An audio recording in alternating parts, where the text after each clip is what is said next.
What kind of lift did you get from having Crabtree back today? Crab and Bolden, the things that they do, not as just catching the football, but breaking tackles, third down. It gives us a lot of energy. So it filled us with energy on the defensive side of the ball, allowed us to go out, make some plays, get some rest, first and foremost. Allowed us to sit on the sideline a lot in the first half, which allowed us to finish the game.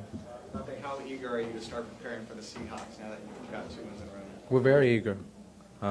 They embarrassed us last time we were there. The quarterback likes to run around and make plays with his feet. They have one of the best running backs in the National Football League. But, we feel like we'll be ready for the test. And it's going to be a really, really big game, and we're looking forward to it. Donte, why do you think you can beat them?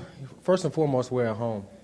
We understand that, it's a different ball game when we're up there in their arena. We understand that when they come here, it's a lot difficult for them. They don't have the crowd noise behind them to mess with our offense.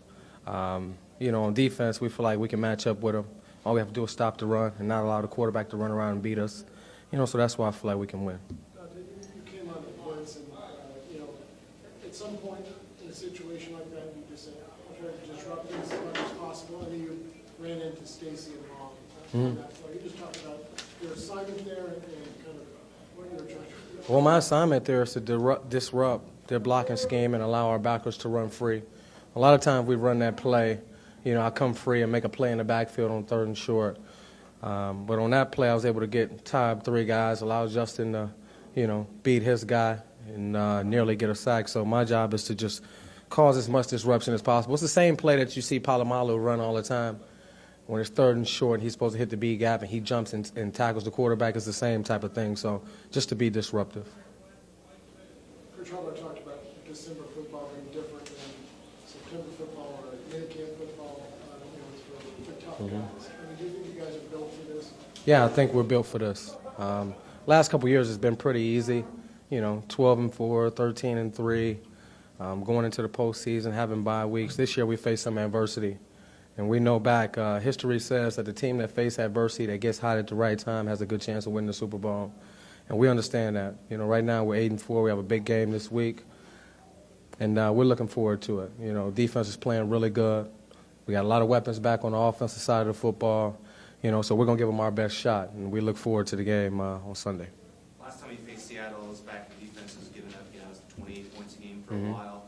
What's different now? You guys have been giving up about 12 points a game ever since then. We have our pieces back. Alden was out for a minute. Ray was out for a minute.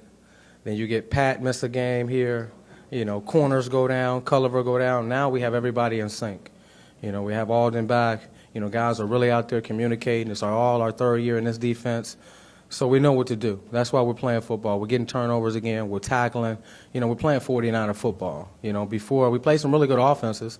Indianapolis, the Green Bay Packers, they were all moving the football, teams that are really, really hard to stop. Now, we've settled in, played some offense that's not as good as those. And we're just making plays, and we just want to get on the football field and be good and be great for this football team because we understand that it's going to go through the defense and we want to make that push. Couple more? We good? I have one real quick. I'm sorry, a little late, but Jim had said this week coming down the stretch is the toughest part of the season physically, mentally. Is that a little reason why maybe some of that in the score, some of the defensive starters were out on that last drive for St. Louis? Yeah, we have a big game this week. And, as far as players, we feel like we wanted to stay out there on the football field. We didn't want to give up a touchdown, but we understand that it's a bigger picture. We have Seattle coming in here. We have 4 major games that's going to have playoff implications, and we understand that we want to make that playoff push. We can't lose a guy in garbage time, so that's why it happened. But as far as players, we wanted to stay out there, finish the game, and not allow a touchdown. That touchdown in the streak of almost 10 quarters, like 18 seconds away. What did that mean for you guys? It doesn't really mean anything. A lot of our backups were in there, and they actually need some experience, but at the same time, we understand that as a starting defense, we haven't given up a touchdown, and we don't want to give up touchdowns. We want to give up 3, if that, so we'll be ready this week against Seattle, and it'll be a good game. Is it harder to keep the emotions in check against division rival goes in stretch the most penalties this team has had since week 4 against St. Louis? Those can be critical.